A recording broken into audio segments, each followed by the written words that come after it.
Grosse annonce! J'expose au salon d'art contemporain Art3F qui a lieu à Mulhouse le 9, 10, 11 novembre 2018. Et dans cette vidéo, je vais vous parler en fait de comment je prépare un tel salon et combien ça me coûte, comment j'en suis arrivé à exposer là-bas, etc. Donc on voit tout ça dans la vidéo après l'intro. C'est parti!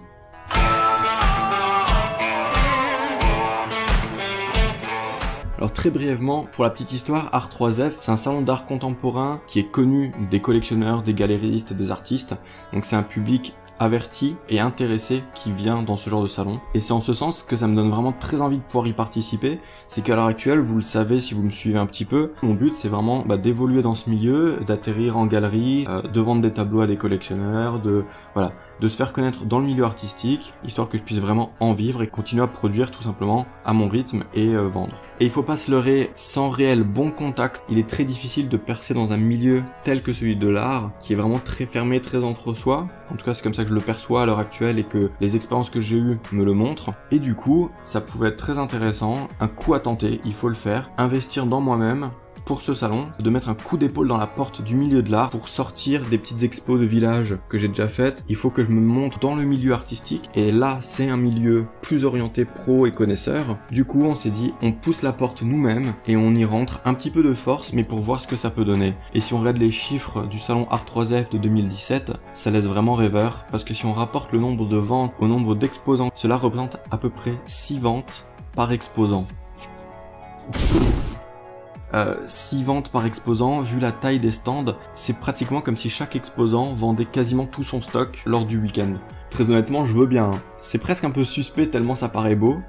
Et du coup maintenant on va parler de la préparation elle-même du salon. Alors globalement déjà il faut prévoir, réfléchir et organiser mon stand en lui-même. Parce qu'en fait quand on s'inscrit, on paye au mètre carré. Le stand minimum pour un artiste tout seul comme moi, c'est 9 mètres carrés avec un minimum de 3 mètres de profondeur. En fait c'est un carré de 3 sur 3. Ce qui fait qu'au final ça donne accès à 3 murs de 3 mètres de large. Du coup, première étape c'était d'abord de réfléchir un petit peu à la disposition du stand en lui-même par rapport à mes œuvres et à leur taille. Donc j'ai fait quelques essais directement en 3D en fait, histoire d'avoir quelque chose de vraiment correct en termes de dimension. J'ai finalement opté pour un stand en fait dans lequel j'ai rajouté une cloison et un rideau, histoire d'avoir un carré de 1 mètre sur 1 mètre qui me serve de réserve dans un des coins du box, tout simplement pour y stocker un petit peu mes petites affaires personnelles, mais surtout et principalement en fait de quoi emballer les tableaux. Parce que si jamais vente il y a, la personne souhaitera très certainement repartir avec sur le moment, et donc il faut pouvoir lui emballer. Et donc mon stand au final, donc les 9 mètres carrés avec spot en plus, avec cloison, avec rideau, me coûte au total 1608 € TTC. C'est un très gros investissement, mais voilà, à l'heure actuelle c'est quelque chose que je peux me permettre. En plus j'ai l'aide de ma compagne qui est vraiment derrière moi là-dessus, donc voilà, c'est quelque chose que je tente. J'ai besoin d'avoir un vrai retour sur mon travail, sur mes tableaux, dans un milieu, dans une ambiance professionnelle et avec des gens avertis et intéressés du milieu de l'art. C'est surtout ça en fait. Petit détail, c'est qu'en fait le salon étant conscient des tarifs, ils permettent à un artiste d'être sponsorisé. Le sponsor en fait paye tout ou partie du prix du stand à l'artiste et en échange a le droit à son nom dans le catalogue et à placer des cartes de visite ou flyers sur le stand de l'artiste. Et il se trouve qu'en fait le courtier qui nous a négocié le prêt pour l'achat de notre futur appartement avec ma compagne, en fait a répondu présent à cette demande à hauteur de 300 €. Donc en gros je vais avoir une participation d'un sponsor à hauteur de 300 €. Donc moi je dépense vraiment que 1300 derrière. Il fallait également que je prépare des supports de communication. On démarre avec les classiques cartes de visite et flyers dont j'avais déjà fait une vidéo, donc je vous invite à aller la voir. À ça je rajoute mon CV et ma démarche artistique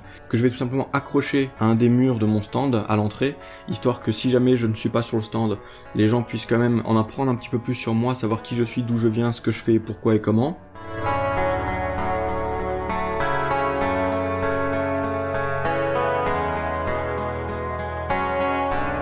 Il faut créer et imprimer des petites étiquettes que je vais coller à côté des tableaux, en fait tout simplement pour indiquer le nom du tableau, sa taille, le médium utilisé, son support et son prix. Et se rajoute à tout cela en fait un petit achat que j'ai fait. J'en suis très content. Par contre, je vous avoue que jusqu'à arriver à cet achat, c'était vraiment pas facile. En fait, il se trouve tout simplement que comment on gère si jamais quelqu'un est vraiment intéressé et souhaite acheter une des œuvres. un chèque, on peut prendre son identité, etc. mais ça reste quand même très risqué. Un virement, même fait avec un smartphone directement devant vous, il peut être annulé avant qu'il arrive sur votre compte. Donc la personne peut très bien faire le virement, repartir avec le tableau, une fois qu'elle est chez elle, elle annule le virement, et voilà.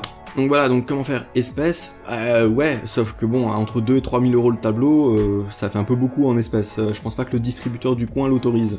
Et du coup, il restait la solution en fait de la carte bleue. J'étais en fait tout simplement allé me renseigner chez mon banquier pour savoir est-ce que je pouvais louer un TPE, donc un boîtier de carte bleue comme on a dans les magasins, dans les restaurants, etc. En fait, c'est possible, mais ça passe uniquement par les comptes pro. Et du coup, il aurait fallu que je sois client pro à la banque, qui coûtait bien évidemment beaucoup plus cher par mois que mon compte actuel, alors que j'en ai pas besoin du tout. Par contre, ce que moi j'ai fait, ce que j'ai trouvé, donc voilà, c'est un petit boîtier comme ça, un petit TPE, on met la carte bleue là, et en fait avec ça, on peut directement payer, c'est directement lié à mon compte bancaire.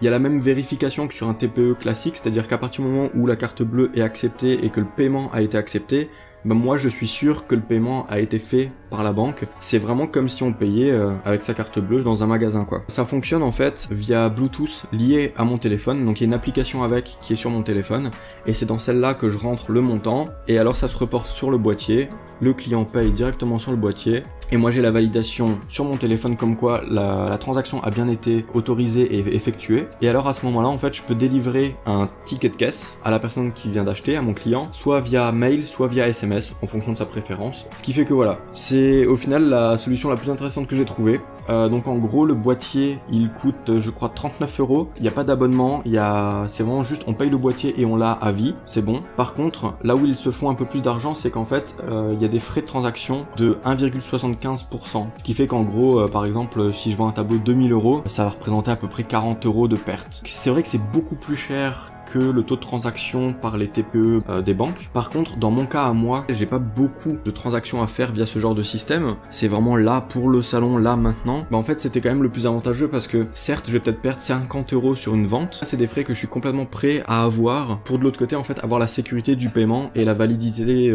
du paiement, en fait, tout simplement. Voilà, je crois que j'ai fait le tour de tout ce qui est engendré par la préparation de ce salon et c'est vraiment ce qui m'occupe depuis toutes ces dernières semaines, en fait, c'est de réfléchir à tout ça, de prévoir tous les supports de com à imprimer, chercher la solution pour les paiements, etc. etc. Il y a plein de choses à réfléchir, mais c'est vraiment très intéressant, très excitant, j'ai vraiment très hâte d'y être et de voir ce que ça peut donner. Je vais essayer de faire une vidéo récap après salon pour vous dire voilà comment ça s'est passé, est-ce que c'était positif pour moi ou est-ce que c'était négatif, qu'est-ce qu'il en est ressorti, est-ce que j'ai eu des ventes ou non, voilà, tout ça viendra dans une autre vidéo que je compte faire quelques semaines après le salon. Donc voilà, je pense que j'ai fait le tour sur tout ce qu'il y a à dire d'un point de vue préparation pour ce salon. Et donc pour dernier rappel, le salon Art3F à Mulhouse, ça se passe le 9, 10, 11 novembre 2018 au parc d'exposition de Mulhouse. Voilà, j'espère vous y voir nombreux et croisez les doigts pour moi, on espère que ça va bien se passer et je vous en dirai plus dans la prochaine vidéo. Ciao!